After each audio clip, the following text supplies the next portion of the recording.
Welcome, ladies and gentlemen. Questine here with a discussion about Skarbrand, the big overgrown red lizard of Warhammer 3 Immortal Empires, who, according to your votes so far, and I do stress that aspect, the votes so far in the straw poll exclusively is considered an F tier campaign. In fact, it might be reaching F tier minus based on how people are voting. There's a couple of things I do want to mention about that before I talk about Skarbrand himself and his situation in the game. With respect to the straw poll, look, you have a situation with polling. You're not going to get the perfect polling methodology online. The one I decided to use, the straw poll specifically, was because it became clear that the YouTube polling was not going to be able to handle race voting. Like, it can handle Legendary Lord voting, but it can't really handle racial voting. Because, for instance, let's say I do a racial vote. Okay, what do I do about the elves? Do I put high elves and wood elves in the order type poll that I could do? Or do I put all the elves together, because otherwise dark elves are just ignored? Do I do two polls? One just for elves, one for order type? Yeah, there's problems with respect to all of that. And you got to create a poll situation. The one I decided to use, the straw poll, as is based on what I could do on straw poll and what ChatGPT recommended as viable, credible options. I didn't come up with it.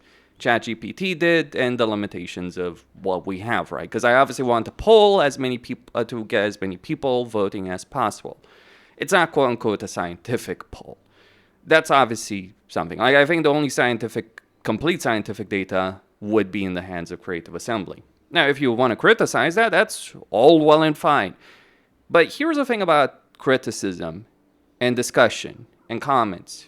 Good faith criticism, discussion, comments, all perfectly well and fine. Always been for that.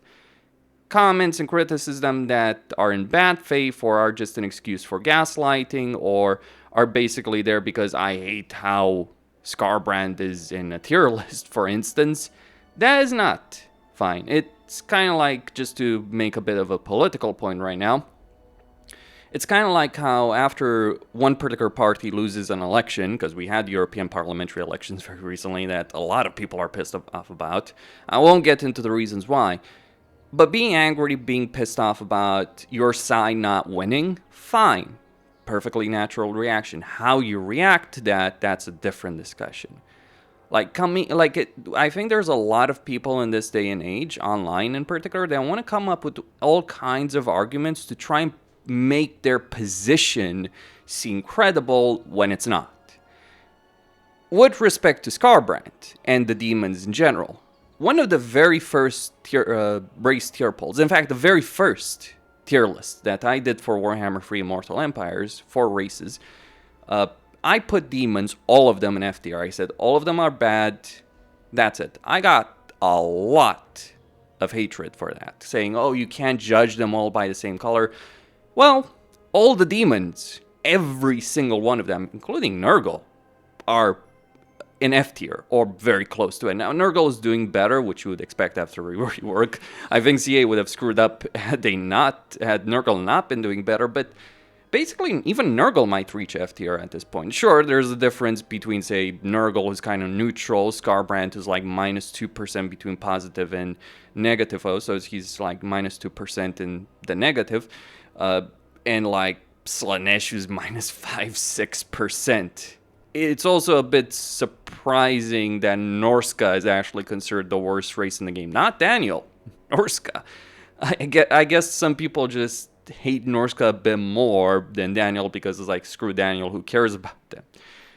But okay, that's enough about YouTube and polling. Let's talk about the big grown lizards campaign and what he offers. Well, he is a freight train on the campaign map. You see Khemri? Skarbrand did, and then he didn't want to. Then he saw Manfred and is like, well, bye-bye, I guess. Volkmar has taken this territory back. And that's actually the very first problem that we got to talk about here. You don't take territory in this campaign.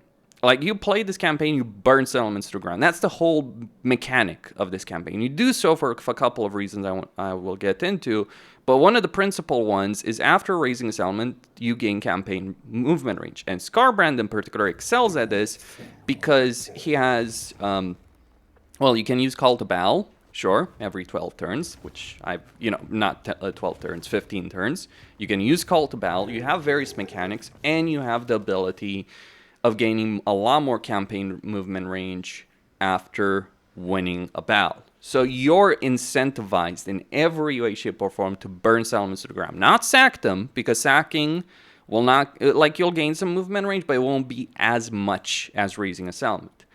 The problem with this is how Khorne is supposed to work. So you have the ability of a chance of automatically regaining a region when in a province where you at least have one settlement. So like over here, Barrier Idols, I got the settlement. You have a chance, in particular research, to gain settlements back.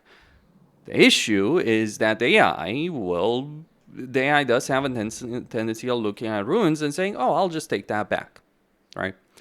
So that limits the amount of territory that you have. Not that having a lot of territory is particularly useful in a Khorne campaign, because you don't actually gain a lot from it. Like, the only thing you can really get is cultist capacity. Economically, not really worth it. You don't have an economy. Your economy from settlements is pretty damn pathetic, genuinely. Like, all economic buildings, there's no actual economic building. You have a casualty replenishment post-battle loot building. You have a controlled building. You have one that gives you some money when someone's about to attack you and causing attrition.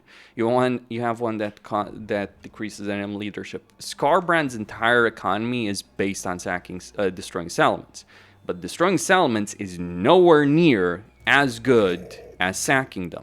But you don't want to sack them. You want to raise them. That's one fundamental issue with this campaign. Because, like, for instance, let me just go over this. So, for instance, I declare war on the Lamians. Maybe this isn't the most optimal path. And look, I wasn't necessarily treating this campaign in the most serious way. But I'll resolve it, this particular battle. I'll talk about that in a second. You have to spend skulls to occupy settlements. I have a decent number of skulls, but obviously when you occupy a settlement, your movement stops. So, like, this is, like, actually having settlements, which is kind of the main purpose in virtually every campaign in Warhammer 3. Even Beastmen want to take some settlements, and they do have that similar mechanic. I'll talk about one of the reasons I personally dislike Skarbrand, because it actually has to do with the Beastmen, specifically Taurox, but a bit later. But you have to spend skulls to occupy a settlement. You can gain skulls by raising it, or you can use it to get casualty replenishment and summon a Blood Toast.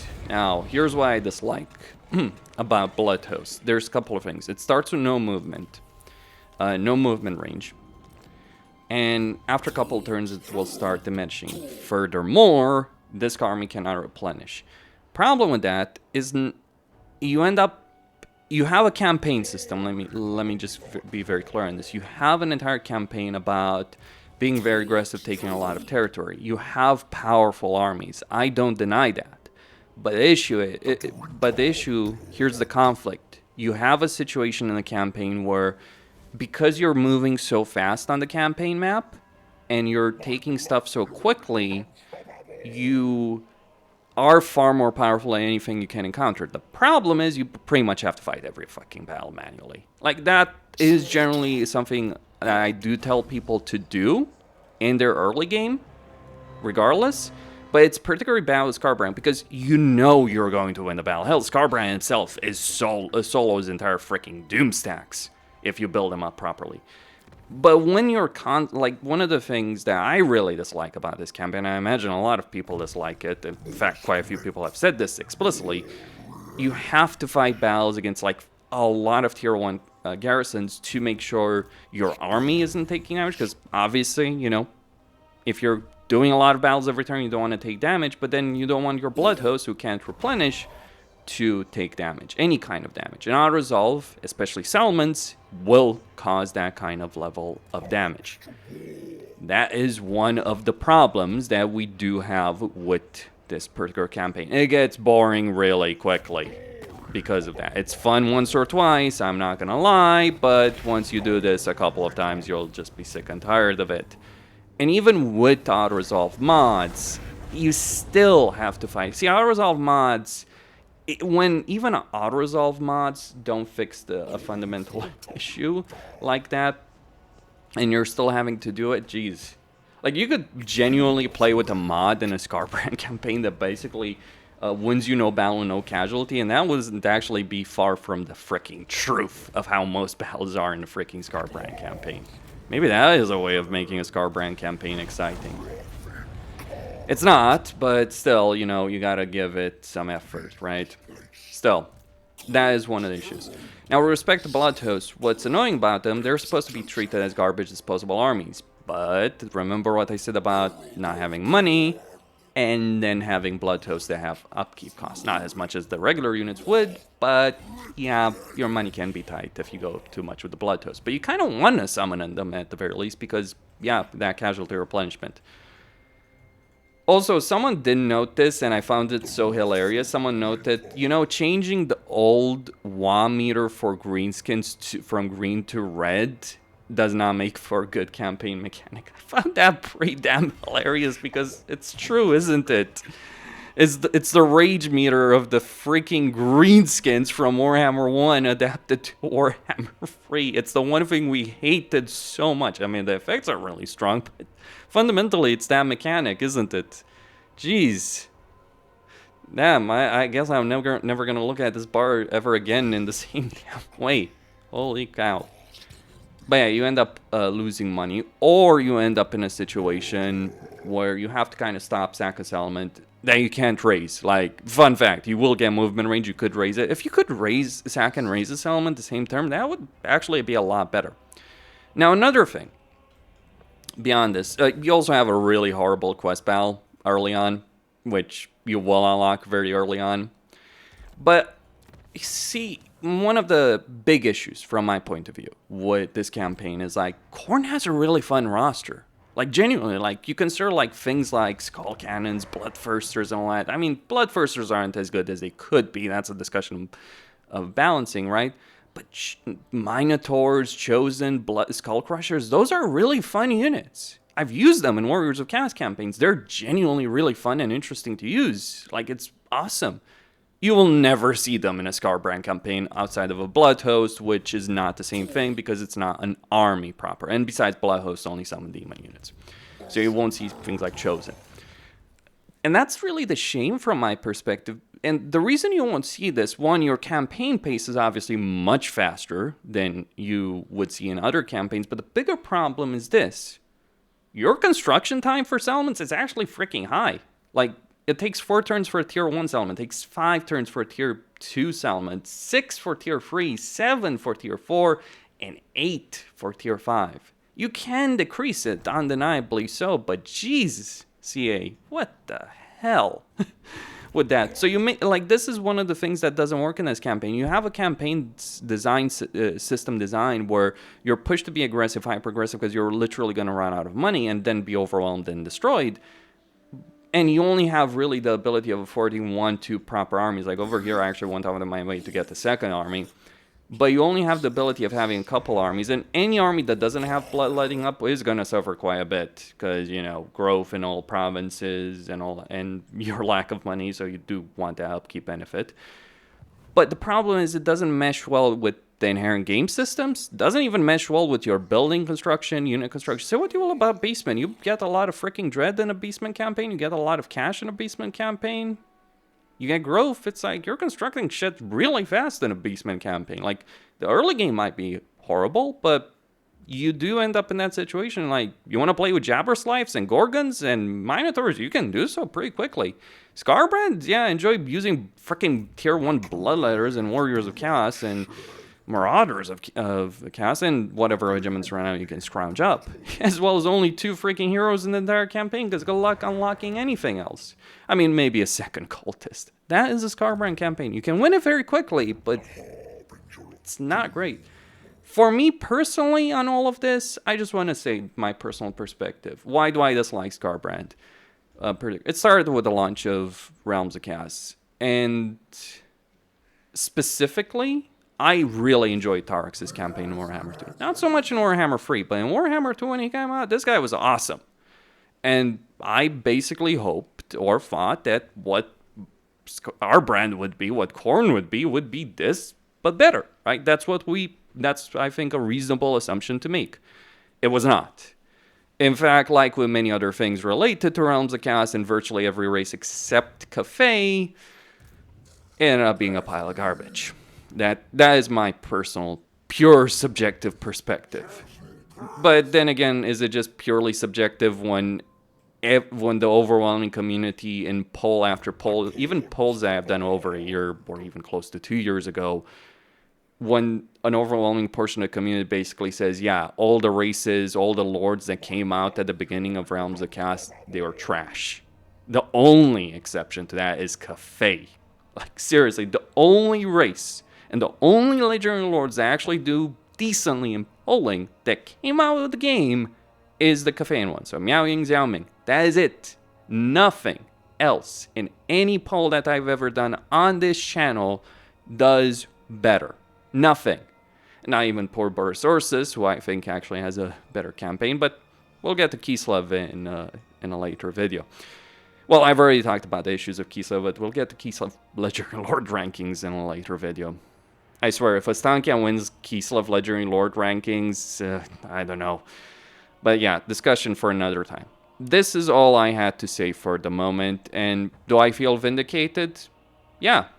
Am I seething with rage after getting belittled for almost 2 years for saying something that apparently a lot of other people agreed with and an overwhelming majority of the community agrees with? Yeah, I am. And on that point, on that final point, to state this, because some people are going to try and make up excuses for this. Like, it's just people watching your channel, so it's obviously that's why they're voting that way. No. Like, absolutely not. It's not because of previous videos I've done that the people are voting that way. That's not how YouTube polling works. The way the algorithm with that works is it actually reaches a lot more people that don't watch your channel on a regular basis. And furthermore, beyond that, there's a lot of things that actually did far differently than anything I've ever stated, like Dark Elves being lower. I'm not surprised. Greenskins not being S tier, maybe not surprising considering the state of the campaigns, but still. Yeah, I mean, I'm a big Grimgore fan. What can I say? Bretonia being as bad as the Vampire Coast in voters' opinion, that was a bit surprising. I mean, I think that's particularly harsh for Bretonia. Gotta say that much. So if you're thinking like, oh, the poll just reflects what you've already been saying because it's the people that are watching you that agree with you that vote in it, it is not. In fact, there's a lot of things I disagree with. Alariel basically being an F-tier campaign, Alifanar being a D-tier campaign if the race polling holds up. Jeez, do you want me to disagree more? There's a lot of disagreements I do have. Morathi losing to Malekith in terms of Legendary Lord polling. Holy crap. Make of that what you will. Stay tuned for more.